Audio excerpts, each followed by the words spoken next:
बहुत समय पहले की बात है। एक छोटे से गांव में मोहन नाम का एक आदमी रहता था। वह मेहनती तो था, लेकिन उसके मन में बहुत लालच था। उसके पास खेती की जमीन थी, एक अच्छा घर था, 2 बैल थे और उसकी पत्नी सीता और एक बेटा रामू था। सब कुछ होने के बावजूद भी वह कभी खुश नहीं रहता था। मोहन हमेशा सोचता रहता, काश मेरे पास और पैसा होता, काश मेरे पास और जमीन होती, काश मैं गांव का सबसे अमीर आदमी बन जाता। गांव में ही एक बुजुर्ग व्यक्ति रहते थे, जिनका नाम हरिदास था। लोग उन्हें बहुत समझदार मानते थे। एक दिन मोहन उनके पास गया और बोला, बाबा, मुझे बताइए कि मैं जल्दी से अमीर कैसे बन सकता हूँ।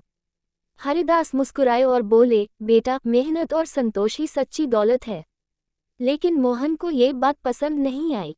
उसने सोचा, ये तो मुझे पहले से पता है, मुझे कोई आसान तरीका चाहिए। कुछ दिनों बाद गांव में खबर फैली कि पास के जंगल में एक साधु आए हैं। लोग कहते थे कि वह साधु चमत्कारी है और जिसके सिर पर हाथ रख दे, उसकी किस्मत बदल जाती है। मोहन तुरंत जंगल की ओर भागा। उसने साधु को देखा और उनके चरणों में गिर गया। महाराज, मुझे बहुत धन चाहिए, कृपा करके मुझे अमीर बना दीजिए, मोहन ने विनती की। साधु ने उसकी आंखों में देखा और बोले, तुम्हें सच में धन चाहिए? हाँ महाराज, साधु ने कहा, कल सुबह सूरज निकलने से पहले तुम यहाँ आ जाना, मैं तुम्हें एक मौका दूंगा।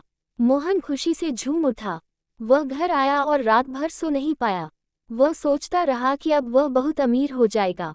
अगली सुबह मोहन सूरज निकलने से पहले ही जंगल पहुंच गया। साधु वहां पहले से बैठे थे। साधु ने कहा, ये जो जंगल है, तुम सूरज निकलने से लेकर सूरज डूबने तक जितनी जमीन घेर लोगे, वह सारी जमीन तुम्हारी हो जाएगी। लेकिन एक शर्त है। मोहन की आंखें चमक उठीं। क्या शर्त है महाराज? सूरज डूबने से पहले तुम्हें वहीं वापस आना होगा जहां से तुमने शुरू किया है। अगर तुम समय पर नहीं लौटे तो तुम्हें कुछ भी नहीं मिलेगा। मोहन ने बिना सोचे समझे हाँ कर दी। सूरज निकलते ही मोहन दौड़ पड़ा। पहले उसने धीरे धीरे चलकर जमीन नापनी शुरू की। उसने सोचा, इतनी जमीन काफी है। लेकिन फिर उसने सोचा, थोड़ा और आगे चलूं तो और ज्यादा जमीन मिल जाएगी। वह आगे बढ़ता गया। खेत, पेड़, नदी के किनारे, सब जगह वह अपना निशान लगाता गया।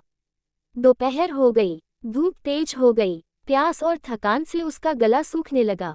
लेकिन उसने सोचा, अगर अभी रुक गया तो कम जमीन मिलेगी, थोड़ा और आगे चलता हूँ। वह फिर दौड़ने लगा। जब उसने सूरज को पश्चिम की ओर झुकते देखा तो उसके होश उड़ गए। अरे, अब तो मुझे वापस भी लौटना है। वह तेजी से वापस दौड़ने लगा। उसके पैर कांप रहे थे, सांस तेज चल रही थी, शरीर पसीने से भीग चुका था। लेकिन उसका लालच अभी भी खत्म नहीं हुआ था। वह सोच रहा था, काश मैंने थोड़ा कम घेरा होता, लेकिन नहीं, ज्यादा जमीन तो अच्छी बात है। सूरज और नीचे जा रहा था। मोहन पूरी ताकत से दौड़ता रहा। साधु वहीं खड़े थे जहां से वह चला था।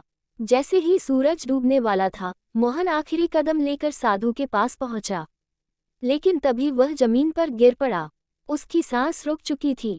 साधु ने गहरी सांस ली और कहा, इस आदमी को आखिर कितनी जमीन चाहिए थी? सिर्फ 6 फुट। गांव वाले दौड़े आए। उन्होंने मोहन को वहीं दफना दिया। सच में उसे सिर्फ 6 फुट जमीन की जरूरत थी। मोहन के लालच ने उसकी जान ले ली। अगर वह संतोष करता तो आज वह अपने परिवार के साथ खुशी से जी रहा होता। उसकी पत्नी और बेटे ने बाद में समझदारी से खेती की और संतोष से जीवन बिताया। गांव के लोग आज भी बच्चों को ये कहानी सुनाते हैं और कहते हैं, लालच बुरी बला है, संतोष में ही सच्ची खुशी है। जो इंसान जितना पाता है, अगर वह उसमें खुश रहना सीख जाए तो उसका जीवन सुखी हो जाता है। लेकिन जो हमेशा और की चाह रखता है, वह कभी संतुष्ट नहीं होता। इसलिए हमें मेहनत करनी चाहिए, लेकिन लालच नहीं करना चाहिए। लालच इंसान को अंधा बना देता है।